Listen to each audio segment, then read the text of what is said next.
The top focus at 6 p.m. is the Nipah virus. Now, why is it considered so deadly? Well, in India, it's already claimed 10 lives. 10 lives have been lost to the Nipah virus. Now, what is the Nipah virus? We're going to tell you all about that. The State Health Ministry has now issued a high alert, while a central medical team constituted by the Health Minister J.P. Nadda has already reached the affected areas to take stock of the situation.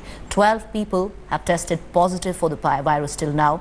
No new cases have been reported in the last 24 hours. All that you need to know about the Nipah virus right here. The sudden appearance of this rare but highly destructive virus in northern Kerala has left authorities perplexed.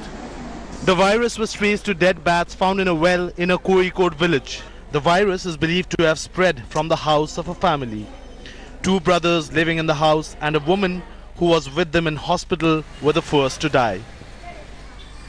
As the virus spread, the State Health Department has issued high alert across the state after establishing an isolation ward in the Kozhikode Medical College.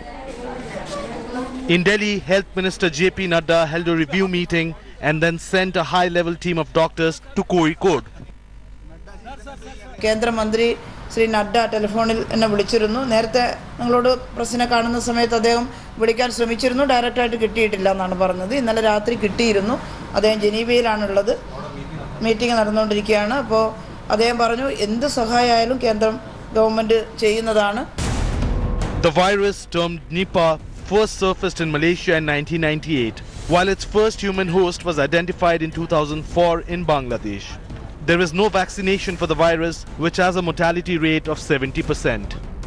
Its primary carrier is said to be the fruit bat, and the virus can be transmitted to humans either by consuming infected fruits or by coming in direct contact with other infected people. But at an average, we experience a case fatality rate of 70%. That means out of 100 infected, 70 people may die.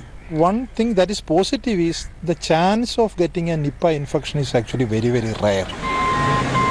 Such is its deadly effect that a nurse from Kozhikode who was tending to Nipah patients succumbed to the virus. Government, both the central and state government, has to take adequate measures immediately so that this disease is being curbed, and the fear that has been created in the general public has to be brought down. While no fresh cases have emerged after the 12 that were detected, the Nipah scare is far from over. For now, precaution is the only option to tackling the virus. Bureau Report, India Today. Our nurse who was tending to those 10 patients in Kozhikode who has succumbed. Now, we want to just give out details of this nurse because she's been looked at as the Saviour nurse who put others before self. Who she was? Well, her name was Lini Puthussery. Now, she was working at the Perambra hospital in Kozhikode, where most of those who've been affected by the Nipah virus were admitted. She contracted the virus while tending to the Nipah patients and then later succumbed. Now, she passed away on the 21st of May. The body was, of course, immediately cremated because she was the carrier of the virus. Now, as she contracted the virus, the dying nurse bid goodbye to her family through Facebook, chose not to meet the family as Nipah is very contagious. Now, the nurse's blood samples are yet to be released by the hospital, and at this point of time, she's practically a heroine in all of this because she tended to those who were with the virus. She contracted the virus, did not meet her family, but then, of course, went out and wrote a letter to her family, basically saying that she was extremely sorry for not meeting them because she could transmit the virus to them. She says, she names her sister and says, "I'm almost on the way. I don't think I will be able to see you again. I am sorry. Please take care of our children. Please take care of my son and take him to the Gulf with you. Don't leave them and go like my father did. Please, with lots of love. Kisses." She never met a single family member because she thought she would pass on the virus to them. So what we're going to do right now is, for a benefit of our viewers, how is Nipah transmitted? We don't want to sound alarmist at all. It's been contained to the area where it's been found. Now, Nipah is transmitted primarily by a fruit bat. Now, either you eat that fruit which has been contaminated by the bat. Humans may get infected by the contact with the affected animal. So, if the bat comes in contact with any particular animal or meat, that gets contaminated and then passed on to humans. Till now, there have been 10 deaths with the Nipah virus. And what we do get to know right now is that it's been contained to the area. There is a medical team there. However, precautions need to be maintained because very little is known about this virus. All right, so this is what it looks like. What we are going to do is we're going to go across to our reporters, get in the very latest. We also have Damayanti Datta, who is our editor, Health India Today. She's also joining us in the studio for viewers who want a larger understanding of what exactly Nipah is. And we must know. We don't want to sound alarmist at all, but do we need to be worried? Damayanti, I want to bring you in on this. Right. How worried should India be right now? You know, Nipah is a mystery virus because it's fairly new. It started in 1998 in Malaysia. And it's considered to be one of the most dangerous threats facing the world. Because zoonotic diseases, do you know what that means? Zoonotic diseases are diseases that usually happen to animals but can pass on to humans. So those are the current threats. I mean, most of the pandemics happening around the world, be it Ebola, SARS, anything. Is it attuned to a developing country like us, or is No, there are patterns. There are 3 patterns actually. It happens in areas of dense human settlement, in areas where there has been large-scale movement of land or activity, change in land use, encroachment into wildlife areas by agriculture.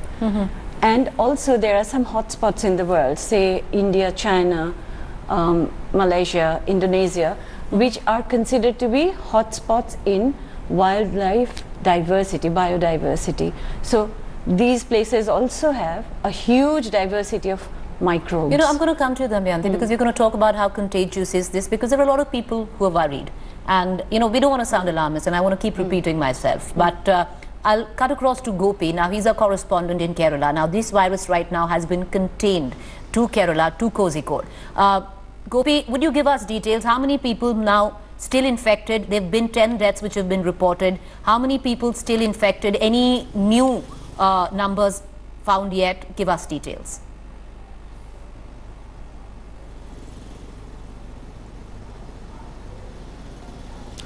Well, one good news that we have for the viewers is that there haven't been any new reports of this particular viral infection that has been reported in the last 24 hours. And that is something really important, that there haven't been any new reports. However, the situation still continues to be grim, because after the report that 10 people have been confirmed dead, there are 2 people who are still undergoing medical treatment. They are in very critical condition, and they have also been tested positive for Nipah virus. And more importantly, there are 48 samples that have been sent to Pune and Manipal Institute of Virology, and we have got the result of only 18 of those samples. So the government is actually waiting for another 30 of those samples, and the possibility is that at least around 30 to 20% of this sample could be positive, which could actually take the numbers somewhere close to 15 or 20. The death toll could be somewhere around 15 or 20 is what the government is anticipating, and they have been doing everything they can to curtail the situation. They have been asking rigorously the people to maintain personal hygiene. Personal hygiene is the only thing that can be done at this stage, because there is no preventive vaccine available at the moment, at least in Kerala. And the Kerala government is actually exploring the possibilities of bringing in experts from other parts of the country and also from abroad. If there is any particular treatment that is specifically available for this virus, the government is trying to bring those doctors and experts together. But at the moment, the people have been advised to maintain personal hygiene. They have been asked not to pick up fruits that are dropped on the ground, which could be potentially bitten by fruits or even bats. And they have also been asked to maintain high levels of cleanliness, because that is really important. Because today, when I went to the actual epicenter.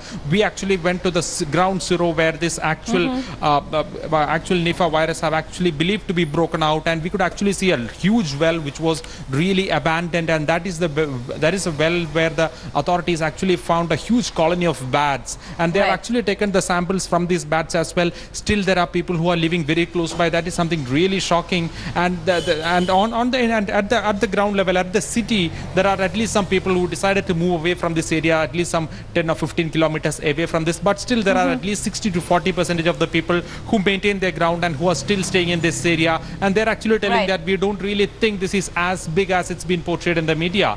But the experts are telling that this is a very, very critical disease. Once infected, its chances of getting dead is 70%. All right, Gopi, just before we let you go, would you just give us an update? Where is this virus limited to? Is it just Kozhikode right now?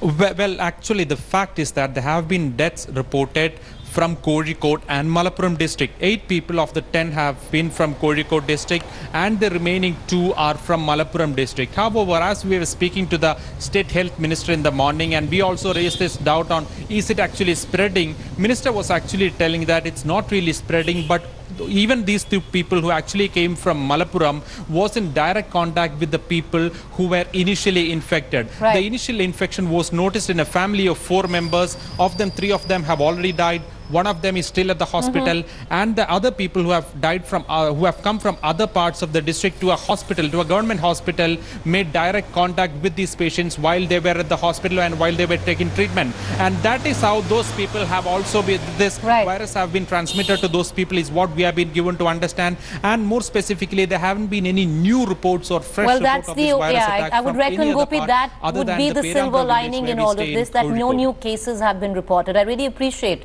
you joining us, Gopi. Gopi is one of the very few reporters who actually went down to the epicenter of this virus. You know, those visuals of that well that we were showing is the visuals captured by Gopi and his team. That was a well where an entire colony of bats which actually transmitted this virus was found. Thank you, Gopi, for joining us, and I'll bring you in, Damayanti. How quickly does this virus gets transmitted? How worried should people be? Because, you know, there are certain states which are close by, you know, how does it happen? Human-to-human transmission is not very common. That's what I was... Not very common? No. Okay. I was speaking to doctors at AIIMS, and they said that it's not very common. It's only in very unusual cases where people are really negligent. So possibly the nurse who passed away because she was tending to so many patients. That was a rare case. Yes. Okay. So human-to-human transmission is not very common, but it happens because humans move into their territory or livestock move into their territory, and we are very closely associated with each other, which shouldn't be the case. Otherwise, it's not How dangerous is this virus, Damayanti? It is very dangerous in the sense that if you contracted, what would be the fatality rate? Nearly full. I mean, it's 75%. Because there is no vaccine. No vaccine, nothing, and it's considered to be, you know, brain inflammation. And how do you stop that once it starts? So there's a 3 to 14 day, and you move into coma after that. So 3 to 14 days of incubation, during which it takes place in your body, and then it manifests. So it has happened before in Siliguri and in Nadia in West Bengal, which are very close to Bangladesh, where this happens, but it gets contained because the human-to-human transmission is not very common. It's not very common. So it is only if you possibly eat an infected fruit, or you eat the meat of an animal that is infected. Also, you know, the entire problem of us moving into territory which is not ours, we are encroaching constantly, we are expanding. Are bats a carrier of Nipah? They are natural carriers. They are natural carriers. They are natural carriers, and then when something, say a pigs, it was in a pigsty in Malaysia that Nipah first broke out. Right. All right. It's like Ebola. Ebola is the same.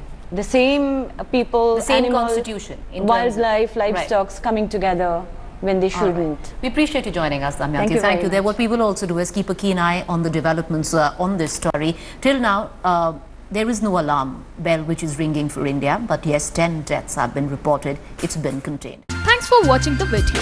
For more such news and updates, please like, share and subscribe to India Today. Also check out our other great videos from our channel. We know you will love to.